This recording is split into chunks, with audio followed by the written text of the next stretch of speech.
Assalamualaikum warahmatullahi wabarakatuh. Bismillah, alhamdulillah, wassalam. La haula wala quwwata illa billah. Amma ba'du. Yang terhormat Ibu Kepala SDN Jabanan 2, Bapak-bapak dan Ibu-ibu guru SDN Jabanan 2 yang saya hormati pula. Pertama-tama marilah kita panjatkan puji syukur kehadirat Allah Subhanahu wa Ta'ala yang telah melimpahkan rahmat serta hidayahnya kepada kita, sehingga di siang ini kita dapat dipertemukan dalam keadaan sehat walafiat. Salawat serta salam tetap terlimpahkan kepada junjungan kita Nabi besar Muhammad Sallallahu Alaihi Wasallam yang telah memberikan contoh kepada kita berupa syariat agama Islam. Tak lupa saya ucapkan banyak-banyak terima kasih kepada bapak-bapak dan ibu-ibu guru yang dengan semangat, dengan antusias untuk menghadiri acara pada siang ini. Mudah-mudahan niat baik jenengan selalu diridhoi oleh Allah Subhanahu wa Ta'ala. Amin, amin ya rabbal alamin. Bapak-bapak dan ibu-ibu guru, akan saya bacakan acara pada hari ini. Pengimbasan aksi nyata pendidikan calon guru penggerak Angkatan ke-7 Kecamatan Mojowarno Kabupaten Jombang dengan tema diseminasi pemahaman dan penerapan budaya positif di sekolah. Acara yang pertama, pembukaan. Acara yang kedua, penyampaian materi oleh narasumber. Acara yang ketiga, tanya jawab dan tanggapan. Acara yang keempat, penutup. Marilah acara pada siang ini kita buka dengan bacaan basmalah. Bismillahirrahmanirrahim. Mudah-mudahan acara di siang ini bisa berjalan dengan lancar. Amin, amin ya rabbal alamin. Acara yang kedua, penyampaian materi oleh narasumber, yaitu oleh Ibu Lailatul Nur Farido. Kepada beliau dipersilakan.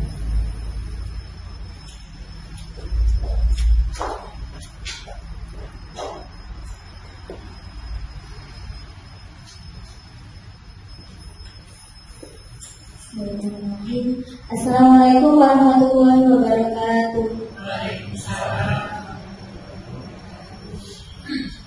Yang terhormat Ibu Kepala Sekolah SDN Jabanan 2, yang saya hormati Bapak Ibu Guru SDN Jabanan 2, langsung saja mukadimah ikut yang di depan ya. Sebelum saya melanjutkan, di sini saya berterima kasih banyak kepada Bapak Ibu semuanya sudah meluangkan waktu untuk berada di sini untuk mengikuti acara hari ini. Khususnya untuk Ibu Kepala Sekolah yang sudah mengizinkan saya melakukan pembebasan aksi nyata hari ini. Pertama-tama saya akan menjelaskan terlebih dahulu tujuan saya berada di sini, yaitu ini adalah salah satu tugas aksi nyata saya di pendidikan calon guru penggerak Angkatan 7 Kabupaten Jombang. Saya sudah melaksanakan atau sudah menyelesaikan satu modul dari modul 1.1 sampai modul 1.4. Dan budaya positif ini berada di modul 1.4. Untuk itu saya ditugaskan untuk melakukan pengimbasan tentang diseminasi pemahaman dan pengalaman penerapan budaya positif yang sudah saya lakukan di sekolah. Selanjutnya, sebelumnya selamat datang para guru hebat. Mari belajar bersama, berkolaborasi, saling mendukung demi mewujudkan disiplin positif di sekolah kita.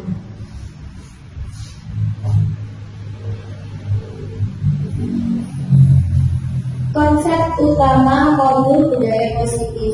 Jadi hari ini saya akan menjelaskan sedikit tentang konsep utama modul budaya positif. Yang pertama itu adalah tentang perubahan paradigma belajar. Yang kedua tentang disiplin positif. Yang ketiga tentang kebutuhan dasar manusia. Selanjutnya itu tentang motivasi perilaku manusia. Selanjutnya tentang keyakinan kelas, posisi kontrol, restitusi, dan ketiga restitusi.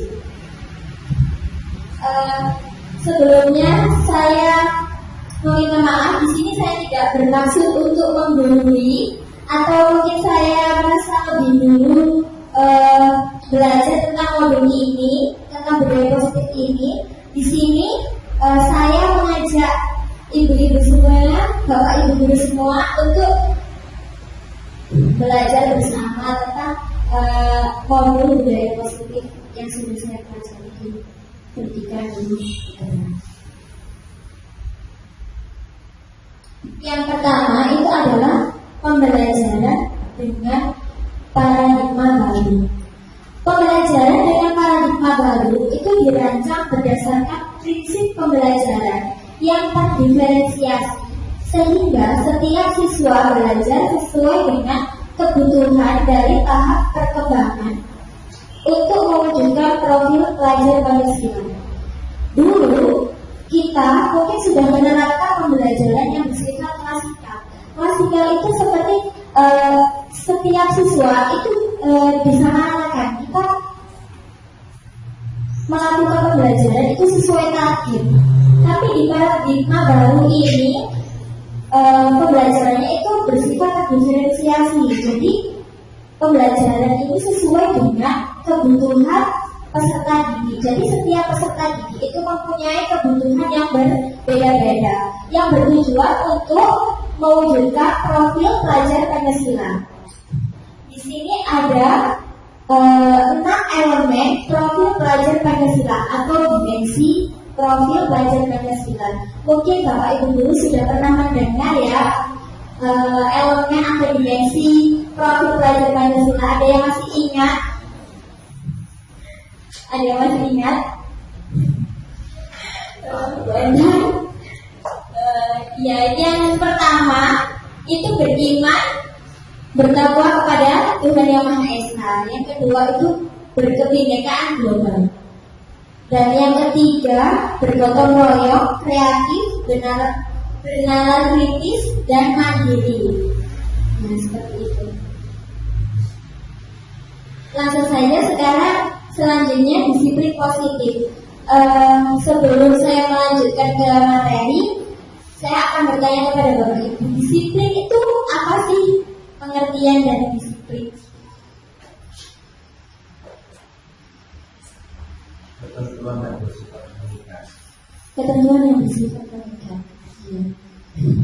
Memaksa. Iya, memaksa.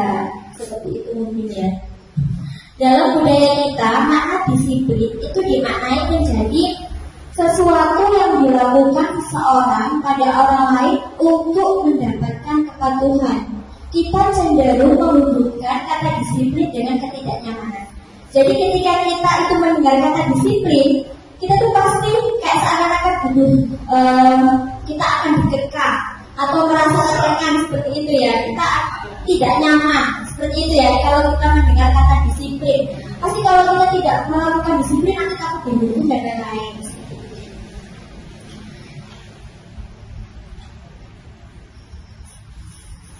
Selanjutnya, tapi disiplin positif ini itu adalah menciptakan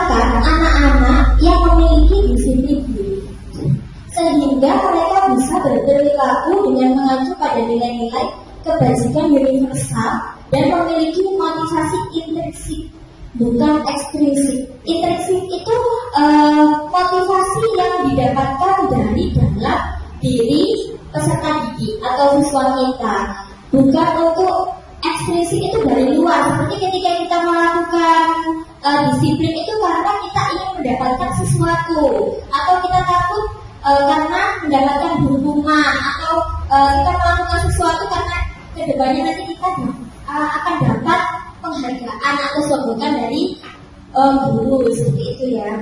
Jadi di sini disiplin positif merupakan salah satu cara penerapan disiplin yang bertujuan untuk menumbuhkan kesadaran serta memberdayakan anak untuk melakukan sesuatu tanpa sogokan, ancaman maupun hukuman.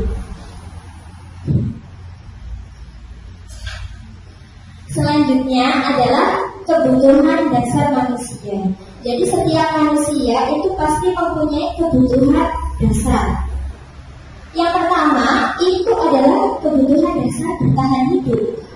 Seperti kita butuh makan, minum, tempat tinggal, seperti itu ya. Yang kedua itu kasih sayang dan rasa diterima. Jadi contohnya di sini itu terkadang kita di kelas mungkin ada peserta didik kita yang cari perhatian ke gurunya karena mungkin di rumah itu tidak pernah mendapatkan kasih sayang sama orang tuanya. Di situ dia berusaha memenuhi kebutuhan dasar dari kasih sayang dan rasa diterima. Seperti itu. Yang ketiga itu adalah penguasaan. Jadi di sini biasanya siswa itu ada yang dia sakar diri, kayak terkadang itu kita dia itu seperti kepingin menang sendiri, sehingga dia itu di sini biar temannya di sekitarnya itu biar takut, seperti itu ya. Itu contohnya. Dan di sini adalah selanjutnya kebebasan.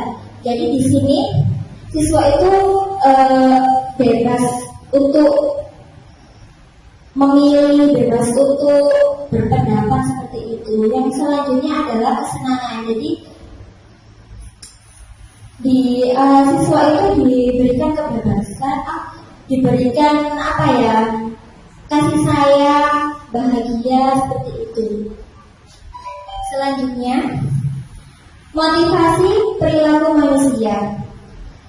Motivasi merupakan dorongan yang timbul pada diri seseorang secara sadar untuk melakukan sesuatu tindakan dengan tujuan tertentu.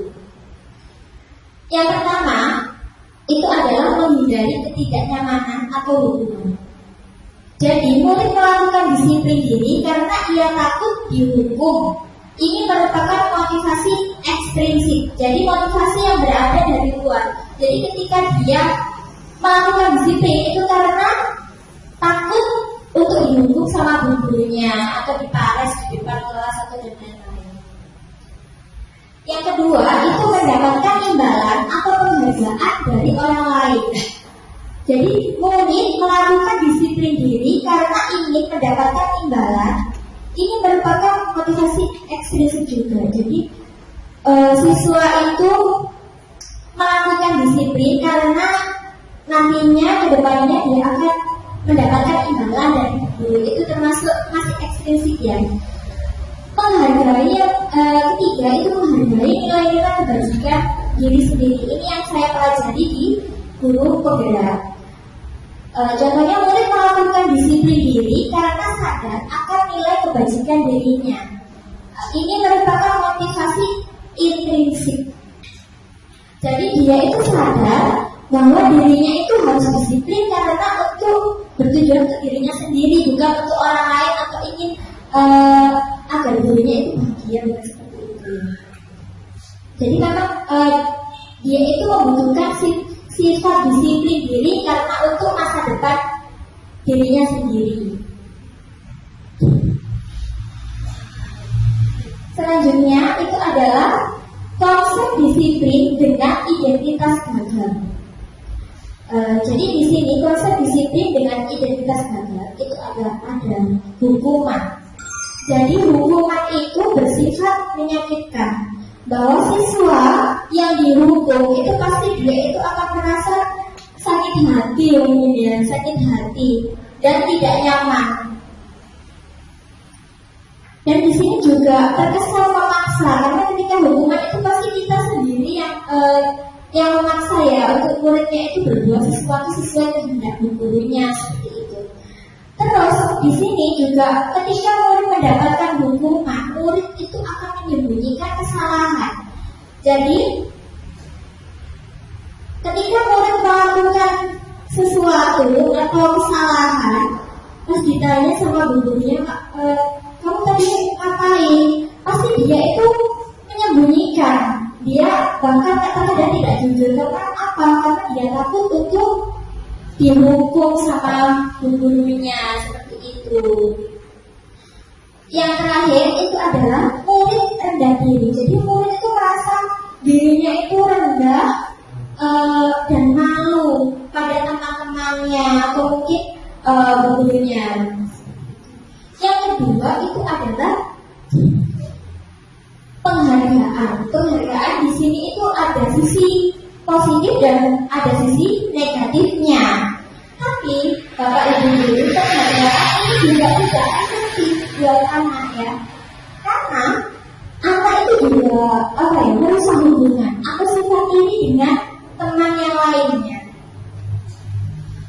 Jadi ketika kita kita memberikan penghargaan kepada siswa A, pasti yang lainnya itu pasti iri.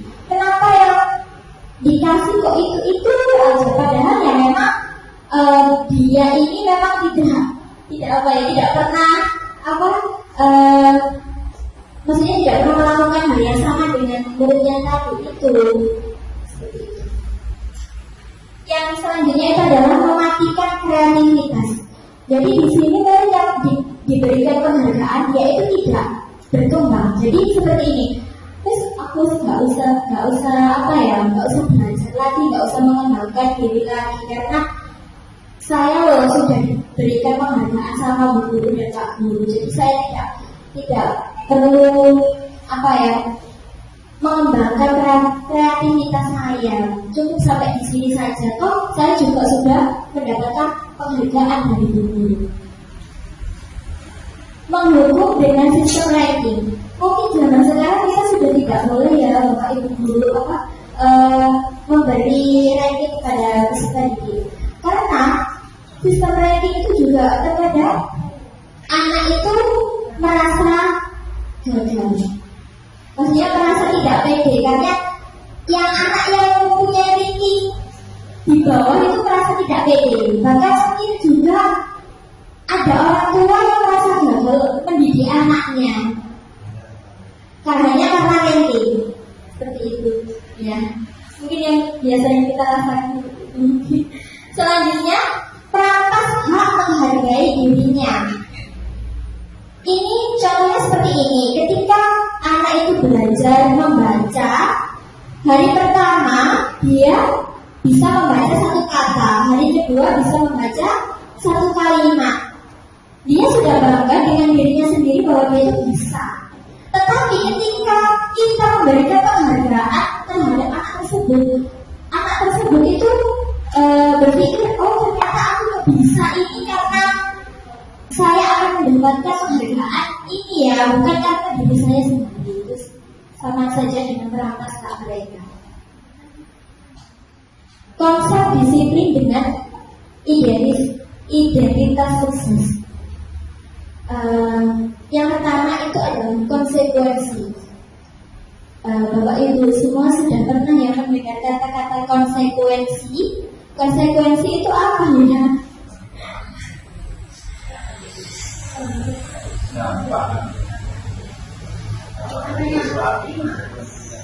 Sesuatu yang harus kita pertanggungjawabkan. Ketika kita sudah melakukan kesalahan kita harus mempertanggungjawabkannya, seperti itu ya konsekuensi. Tapi di sini konsekuensi itu penguatan jangka pendek. Terkadang anak itu lupa setelah mendapatkan konsekuensi, dia itu lupa besok itu ketika dia melakukan kesalahan yang sama, dia itu lupa besok saya harus seperti apa. Itu kadang-kadang lupa.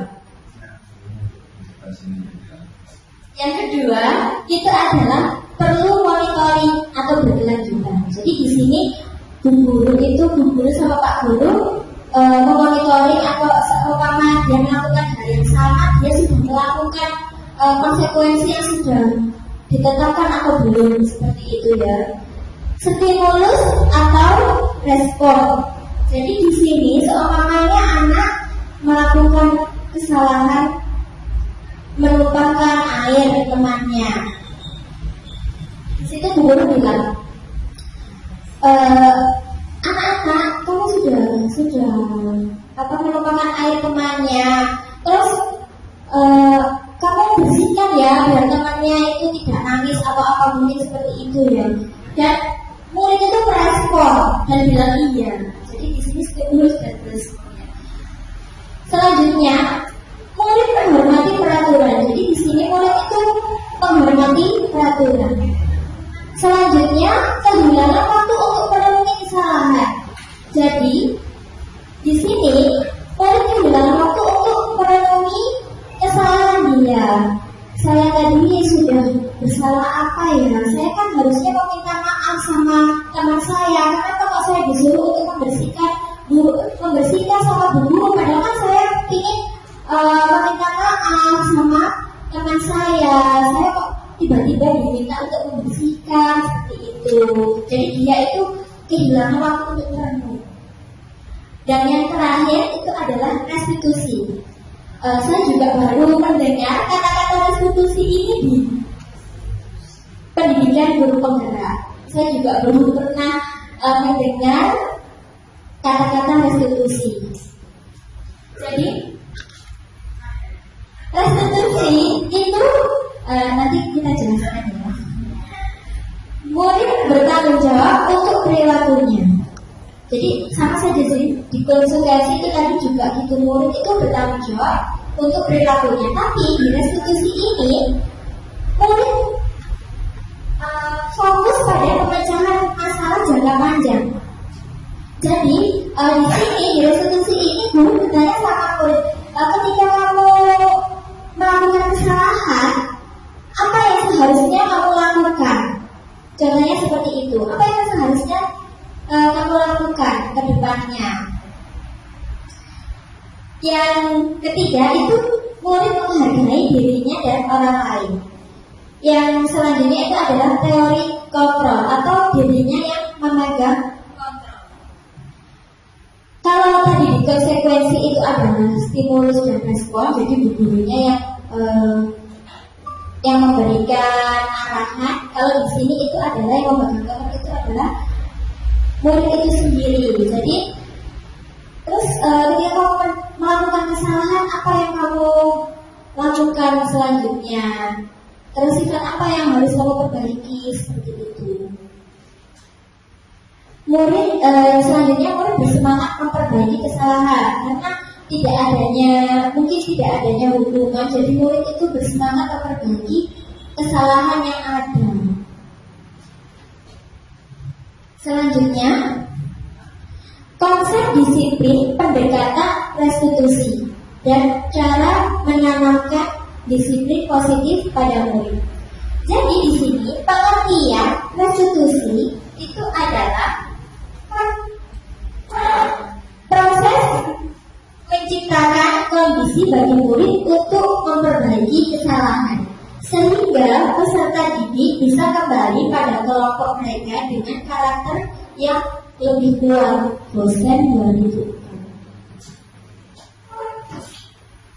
Jadi ciri-ciri restitusi ini adalah bukan menebus kesalahan, tapi belajar dari kesalahan. Jadi murid itu belajar. Ketika saya melakukan sesuatu, saya harus bersikap yang seperti apa untuk selanjutnya, seperti itu.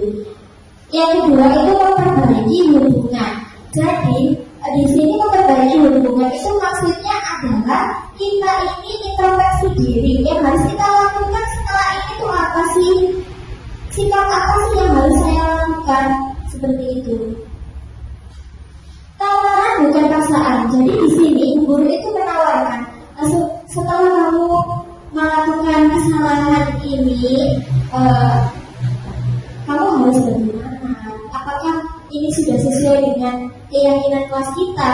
Seperti itu. Menuntut yang selanjutnya ya, menuntut untuk melihat ke dalam diri. Jadi siswa ini diajak introspeksi, apa sih kesalahan apa yang sudah kamu lakukan, seperti itu. Bukan kita yang yang bicara kamu itu melakukan kesalahan A, B, C, dan D. Jadi dia itu sudah mengetahui kesalahan dia dan harus solusinya bagaimana, seperti itu. Mencari kebutuhan dasar yang mendasari tindakan. Jadi ketika murid itu melakukan sesuatu, contohnya tidak mengerjakan PR, alasan kamu apa sih yang tidak mengerjakan PR? Karena setiap orang itu pasti mempunyai alasan ketika kita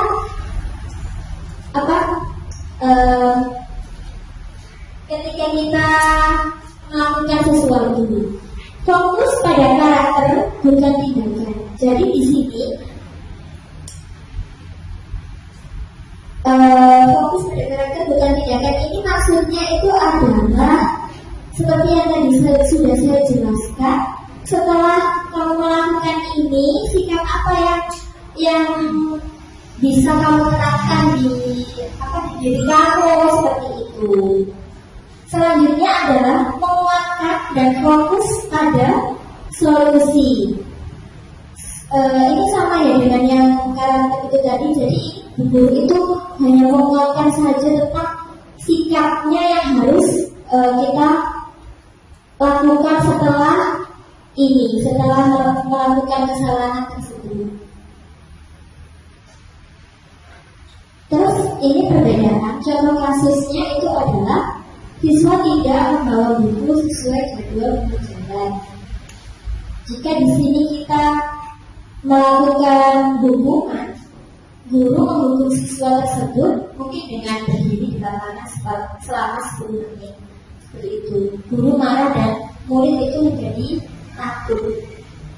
Konsekuensi, guru memberikan konsekuensi tidak ada jam istirahat atau diminta mengambil buku tersebut.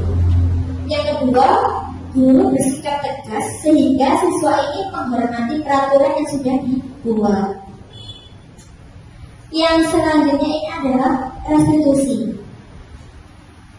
Di restitusi ini guru menanyakan keyakinan kelas atau dirinya dan membantu siswa menyelesaikan masalahnya. Jadi guru itu apakah ketika dia tidak membawa buku pelajaran sesuai jadwal, guru bertanya seperti ini, apakah tidak membawa buku itu sudah sesuai dengan keyakinan kelas kita, seperti itu. Guru terbuka dan siswa menghormati dirinya dan orang lain. Jadi solusinya ini didapat dari siswa itu sendiri. Guru di sini hanya menuntun. Seumpama siswanya tidak tahu, gurunya yang menuntun harus bagaimana. Seperti itu. 5 posisi kontrol restitusi. Dari 5 posisi kontrol restitusi ini biasanya Bapak Ibu guru sudah melakukan yang mana ya? Yang satu.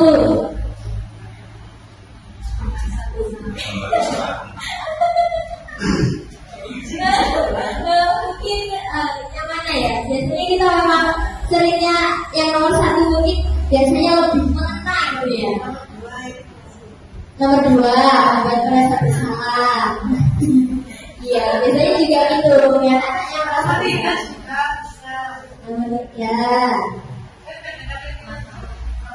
Atau terkadang juga mungkin manajer sudah ada yang pernah. Terus saya juga masih belajar di sini untuk di posisi manajer, karena biasanya saya itu hanya di posisi pemantau.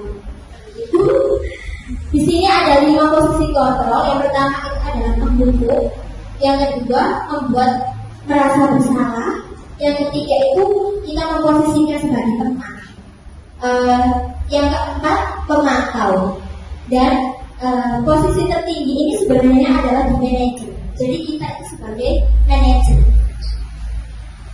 Selanjutnya, contoh penerapan 5 posisi kontrol. Dari kasus siswa tidak memakai atribut saat upacara bendera. Di sini kalau kita itu menerapkan posisi yang pendukung, itu pasti kita mematuhi aturan sekolah lalu berdiri di depan barisan seperti itu ya. Terkadang membuat murid ada yang senang, ancam. Iya, mungkin senang. Ada juga yang merasa malu karena dia disisihkan seperti itu ya. Dan yang kedua itu membuat rasa bersalah. Jadi di sini guru dengan berapa kali sih guru itu memberitahu kamu, guru sangat kecewa seperti itu. Dengan sikap kamu ini banyak yang kamu rugikan, mungkin teman kamu, guru kamu, dan mungkin orang tua kamu seperti itu. Dan yang ketiga itu adalah teman. Jadi guru ini memposisikan dirinya itu sebagai teman.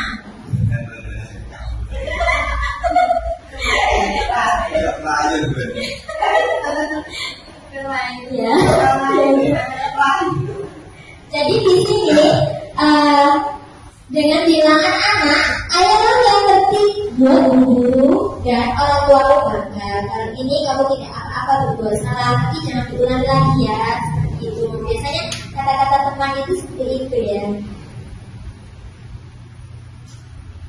Dan yang kedua itu memantau. Ini saya biasanya memantau juga sebelum saya belajar guru penggerak. Ini seperti ini kata-katanya yang dilakukan oleh pemantau. Kamu sudah melanggar. Kamu tahu kan apa konsekuensinya ketika kamu melanggar peraturan seperti itu. Dan di sini adalah yang tertinggi sebenarnya adalah manajer. Jadi guru di sini bertanya kepada siswanya, apakah kamu tahu kesalahan kamu? Seperti itu. Ketika dia, iya bu, saya tahu kesalahan saya tidak memakai atribut saat upacara. Kira-kira bagaimana yang akan kamu lakukan untuk memperbaiki kesalahan tersebut? Jadi kembalikan lagi ke dalam dirinya dia itu. Saya harus bagaimana ke depannya itu harus bagaimana? Keyakinan kelas. Mengapa keyakinan kelas? Mengapa tidak peraturan kelas saja? Jadi untuk di sini saya ada pertanyaan nanti untuk Bapak Ibu jawab. Mengapa kita memiliki peraturan tentang penggunaan helm pada saat mengendarai roda 2 atau motor? Mungkin bisa dijawab. Supaya aman.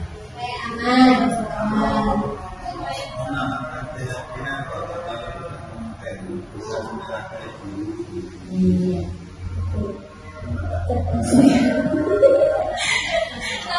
Saya kan sudah pernah belajar tentang ini.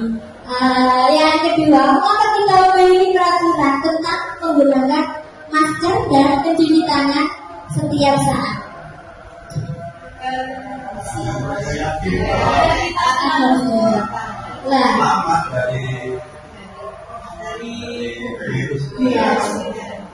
Iya, lah.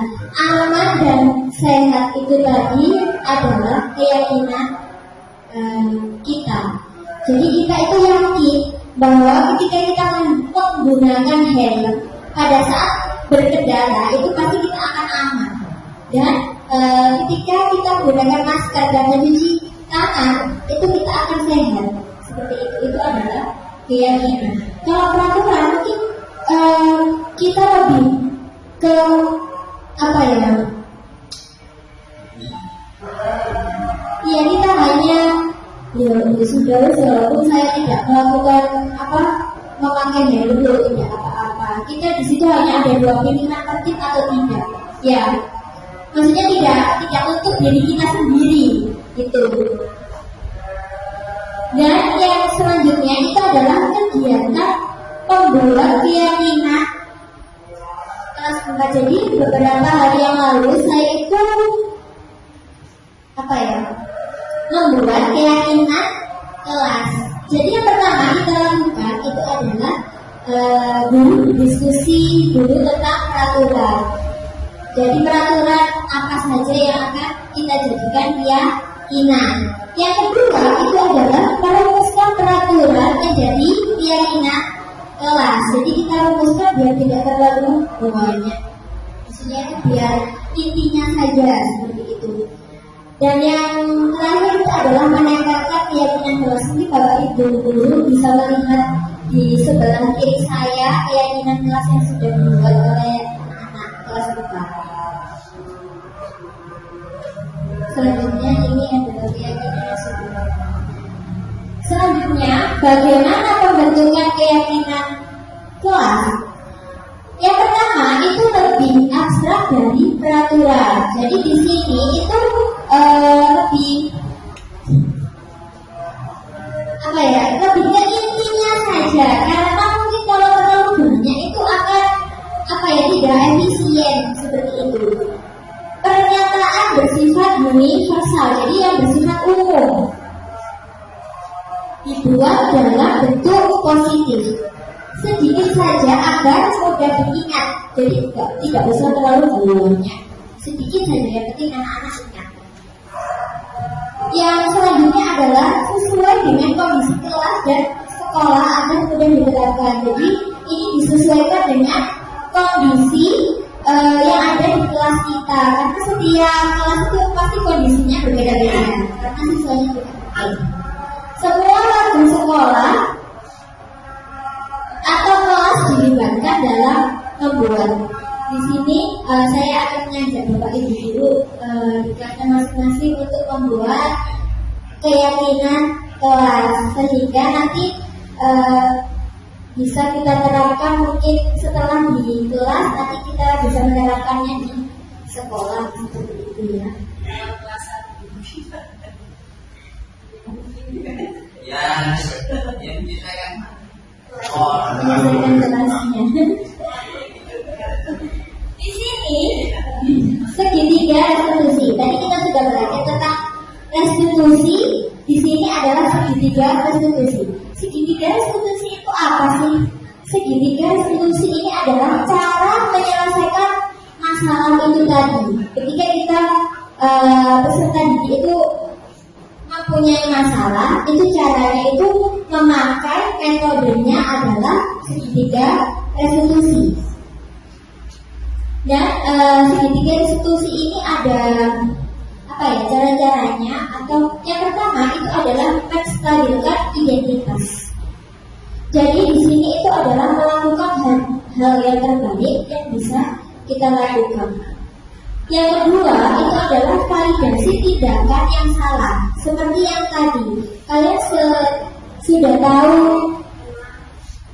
seperti ini ya. Kesalahan apa yang sudah kalian lakukan seperti itu? Guru dengan bertanya seperti itu. Menanyakan keyakinan. Jadi kita di sini menanyakan keyakinan itu seperti apakah perilaku yang kalian lakukan itu sudah sesuai dengan keyakinan kelas yang sudah kita buat seperti itu. Dan ini adalah contoh penerapan segitiga restitusi yang sudah saya buat di tugas saya. Salah satu tugas saya demonstrasi konseptual budaya positif. Bapak Ibu bisa melihat. Ini ada dua kasus.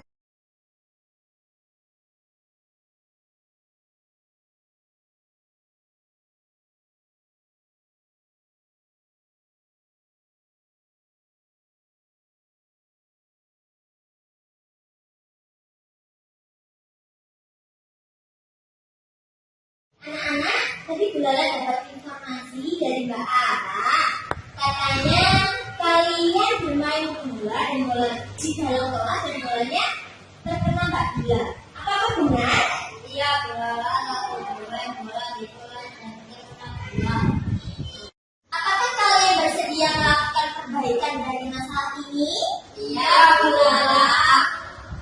Terus bagaimana cara kalian memperbaiki kesalahan ini?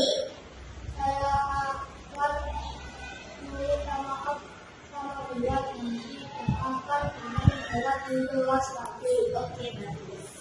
Saya tahu kalian pasti punya alasan kenapa kalian bermain bola di dalam kelas. Karena bermain bola kita belum. Saya tahu kalau kalian mempunyai hobi bermain bola. Tetapi apakah bermain bola di dalam kelas itu sudah sesuai dengan keyakinan kelas kita? Tidak, Bu, belum sesuai keyakinan kelas kita. Jika kalian tahu keyakinan kelas apa yang sudah kalian langgar? Bermain bola di kelas, Bu, kita melanggar prinsip tanggung jawab dan disiplin dan merugikan orang lain. Nah, sayangku, kalian sudah tahu kan keyakinan kelas kita? Kira-kira sikap tanggung jawab dan disiplin serta tidak merugikan orang lain itu penting apa tidak untuk kalian? Penting, Bu. Kalau kalian tahu ini penting, tindakan apa yang akan kalian lakukan untuk kehidupannya? Bermain bola di lapangan dulu agar tidak terkena teman lain dulu. Apa sayang? Menerapkan sikap disiplin dan tanggung jawab sehingga tidak merugikan orang lain. Bagus. Kalau kalian sudah memperbaikinya, kira-kira kalian akan menjadi orang yang seperti apa sih? Kita akan menjadi orang yang bertanggung jawab dan disiplin juga orang lain. Oke, terima kasih ya anak-anak ya. Kalian boleh lanjut istirahatnya. Ya, terima kasih.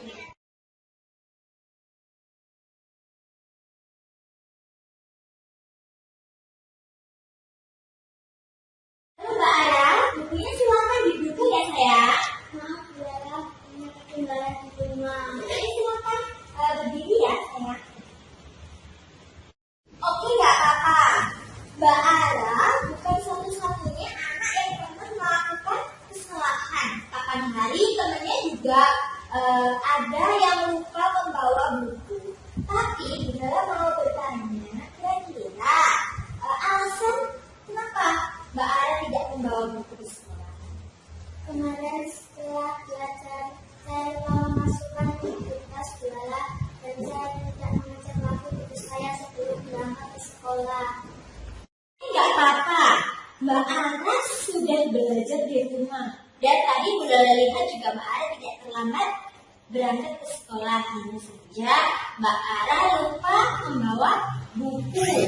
Ya, Bu Lala mau tanya, kira-kira tidak membawa buku ke sekolah itu melanggar keyakinan kelas kita atau prinsip dari Mbak Ara tidak?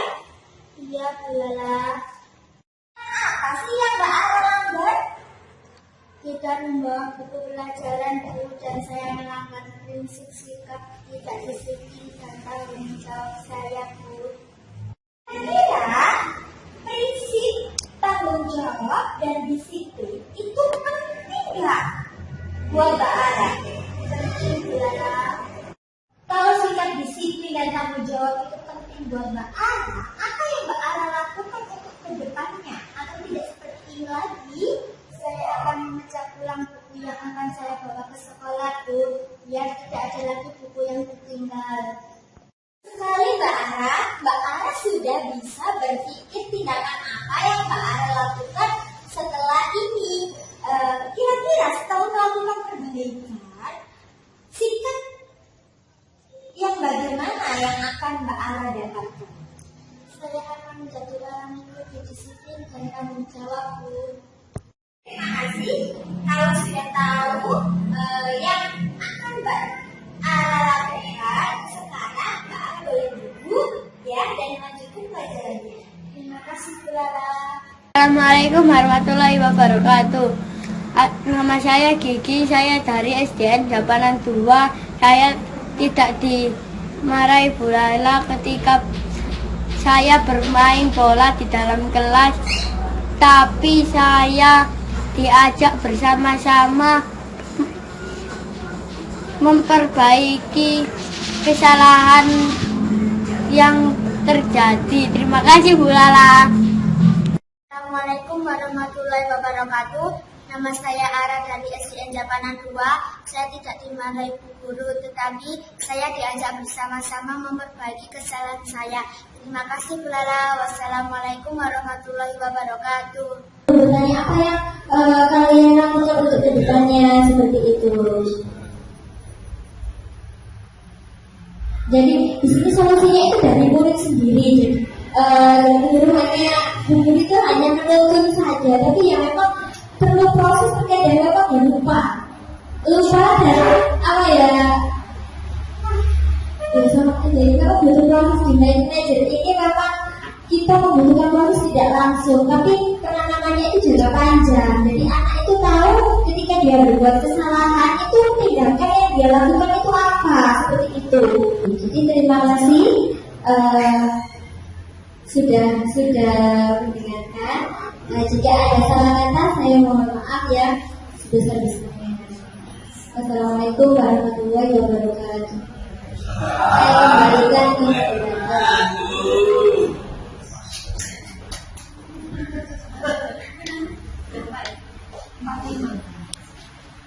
Demikian tadi penyampaian materi kuliner begitu jelas, begitu menantang bagi kita untuk menerapkan kepada anak didik kita nanti. Semoga ilmunya nanti bisa bermanfaat. Amin.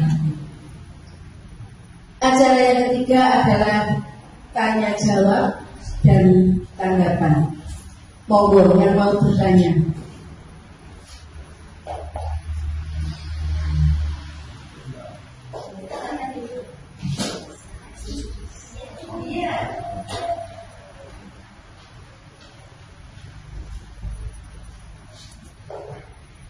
Terima kasih waktu yang diberikan.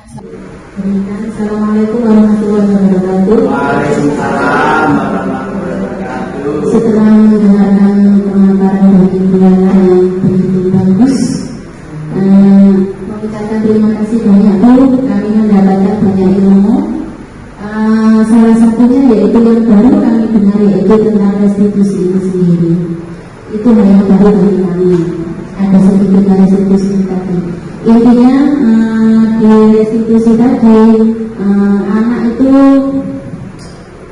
mampu mengetahui kesalahannya sendiri, kemudian belajar dari kesalahan, memperbaiki hubungan, kemudian bukan paksaan, mereka bukan dipaksa, tapi belajar dari kesalahannya itu sendiri, kemudian menemukan solusi itu sendiri. Tadi juga sudah dijelaskan di segitiga restitusi.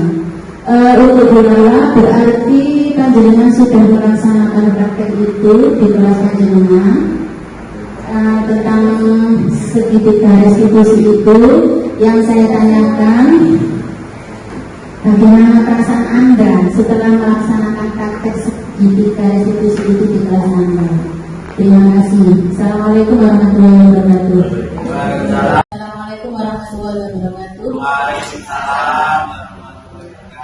Setelah mendengarkan pemaparan dari Bu Lala yang begitu bagus, mengucapkan terima kasih banyak Bu. Kami mendapatkan banyak ilmu.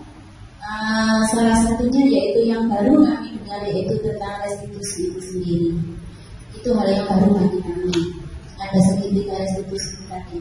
Intinya di restitusi tadi anak itu mampu mengetahui kesalahannya sendiri, kemudian belajar dari kesalahan, memperbaiki hubungan, kemudian bukan paksaan, mereka bukan dipaksa, tapi belajar dari kesalahannya itu sendiri, kemudian menemukan solusi itu sendiri. Tadi juga sudah dijelaskan di segitiga restitusi. Untuk Bulala berarti panjenengan sudah melaksanakan praktek itu di kelas panjenengan tentang segitiga restitusi itu. Yang saya tanyakan, bagaimana perasaan Anda setelah melaksanakan praktek segitiga restitusi itu di kelas Anda? Terima kasih. Assalamualaikum warahmatullahi wabarakatuh. Waalaikumsalam. Langsung saya jawab ya. Bagaimana perasaan Anda setelah melakukan praktek segitiga restitusi? Sebenarnya ini adalah ilmu baru yang saya dapatkan di guru penggerak. Jadi setelah saya mempelajari segitiga restitusi ini, saya banyak belajar atau saya introspeksi diri. Oh, ternyata yang dulu saya lakukan itu mungkin masih kurang benar, atau yang ada yang lebih baik lagi, seperti itu. Jadi saya senang karena saya mendapatkan ilmu baru di sini, seperti itu. Saya senang, saya merasa mungkin ini ya yang terbaik yang harus saya laksanakan. Yang memang membutuhkan waktu atau diulang-ulang, karena apalagi kayak anak SD itu ya, untuk penerapan sehingga menjadi kebiasaan itu kan juga membutuhkan waktu dan lama. Jadi perasaan saya pribadi itu senang karena ini adalah ilmu baru yang saya dapatkan di guru penggerak ini. Terima kasih. Apakah Dari tanggapan saya bertanya, bagaimana cara Anda dalam menyikapi siswa sebelum mengenal segitiga restitusi tersebut? Terima kasih. Terima kasih untuk pertanyaannya dari Maya. Sebelum saya mempelajari ini, mungkin saya itu di posisi penantau. Lebih sering saya di posisi penantau dan teman, di posisi penantau dan teman. Ternyata juga saya merasa bersalah, membuat siswa tersebut merasa bersalah. Mungkin itu adalah saya berpikir bahwa itu satu-satunya yang bisa menerapkan di dirinya biar cepat ingat, seperti itu. Tapi setelah saya mempelajari restitusi ini, saya itu berpikir ternyata ada yang lebih bagus ya. Jadi mungkin memang saya belum belajar. Jadi mungkin saya dulu pernah melakukan posisi kontrol ke manual ini. Ternyata posisi kontrol yang mungkin saya kira itu sudah bagus, anak itu mendapatkan konsekuensi dari kesalahannya, itu ternyata masih ada yang lebih baik. Nah, ini yang lebih baik itu adalah segitiga restitusi ini, di restitusi seperti itu. Sudah? dari segitiga restitusi tadi, yang tertinggi adalah manajer. Saya bangga sekali dari buku penggerak ini, bagus sekali ilmunya. Tapi saya sebagai guru kelas 1, saya semakin pusing untuk menerapkannya. Pusing sekali karena dengan tahapan yang begitu panjang dan anaknya itu sulit untuk dikendalikan. Ini sangat-sangat luar biasa. Dan insya Allah nanti akan kami coba sedikit walaupun seperti berjalan jatuh, jalan lagi jatuh nanti. Mudah-mudahan nanti andai kata satu ini belum terlaksana, nanti insya Allah mudah-mudahan kelas 2 nanti ke dunia, sedikit dalam dunia. Tapi saya akan mencobanya sedikit demi sedikit. Itu saja dari saya. Mungkin ada tambahan lagi dari Pak Imam.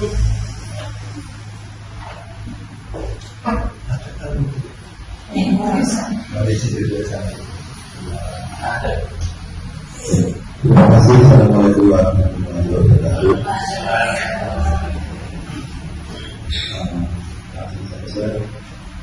Yang pertama menyampaikan menanggapi apa yang disampaikan di tadi. Memang sepertinya ini menjadi satu kendala sendiri bagi para akademisi. Namun memang restitusi itu sepertinya seperti yang saya paparkan di mana tadi, kita tidak untuk kita fokusnya pada membuat mereka sadar dengan apa yang mereka lakukan, sehingga kita tidak bahkan langsung menunjukkan kesalahannya apa, tidak mereka sadar sendiri salahnya apa, terus saya harus bagaimana salah seperti itu ya Pak. Nah karena ini juga hal yang baru untuk kita. Namun kembali lagi karena kita tidak bisa menjadikan kelas itu secara klasikal, kan tidak bisa seperti itu, sehingga mungkin nanti ada yang bisa diterapkan, mungkin karena anaknya manut, sehingga kalau ada kesalahan bisa pendekatannya seperti itu. Tapi mungkin beberapa anak tidak bisa, sehingga perlu dikoreksi. Mungkin seperti itu yang maksud. Dari saya, kalau saya menanggapi, saya kebingungan terus terang karena ini adalah hal yang baru buat saya. Ya, buat semua ya, buat semuanya adalah hal yang baru. Sehingga itu dengan adanya kegiatan pembahasan ini kita mendapat ilmu baru. Atas apa yang kita hadapi, kita kan sudah mendapatkan ilmu baru. Jadi saya kira justru kami mengucapkan banyak terima kasih karena ada pembahasan juga. Dan secara umum pemaparannya sangat bagus dan mudah diterima oleh peserta. Itu yang pertama. Dan terakhir kalau boleh saran saya juga ya, kegiatan ini kan tentunya berkesinambungan. Tentunya ini menjadi hal baru dan hal yang baik untuk kita. Ini bukan saran tapi sejauh ke permintaan. Tolong mungkin ada teman-teman atau saya sendiri jika ada yang perlu dikonsultasikan untuk itu mendukung program belajar nggak harus di kelas 4, bisa kita terapkan langsung di kelas kita masing-masing. Mohon berkenan untuk melayani kami dengan senang hati. Bisa saja, terima kasih. Kurang lebihnya, mohon maaf. Assalamualaikum warahmatullahi wabarakatuh. Terima kasih. Saya akan menanggapi tanggapan dari Bu Endang dan Pak Imam. Tadi Bu Endang sama Pak Imam bilang jika posisi kontrol itu hanya bisa diterapkan kepada siswa tertentu. Sebenarnya tidak ada kriteria untuk siswa yang kita perlu lakukan di posisi kontrol tersebut. Tugas guru adalah di posisi manajer ini bukan untuk mengatur perilaku siswa, tetapi kita membimbing murid untuk dapat mengatur dirinya sendiri.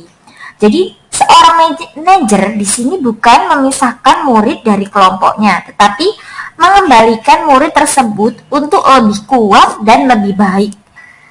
Murid diajak untuk melihat, menganalisis kebutuhan dirinya serta kebutuhan orang lain. Ketika anak membuat atau melakukan kesalahan, kita dapat menggunakan cara dengan menggunakan segitiga restitusi ini. Dan menurut saya, di restitusi ini adalah cara terbaik untuk menanamkan disiplin positif pada murid. Marilah kita tutup dengan bacaan Alhamdulillah. Semoga acara ini bisa bermanfaat bagi kita semua di dunia dan di akhirat nanti. Mari bersama-sama baca doa. Alhamdulillahirabbil alamin. Saya sebagai pembawa acara mulai awal hingga akhir, apabila ada kata-kata saya yang berkenan, saya mohon maaf yang sebesar-besarnya. Dan saya akhiri Ibn Suratul Mustaqim Bagian Tauhid Hidayah Wassalamualaikum warahmatullahi wabarakatuh.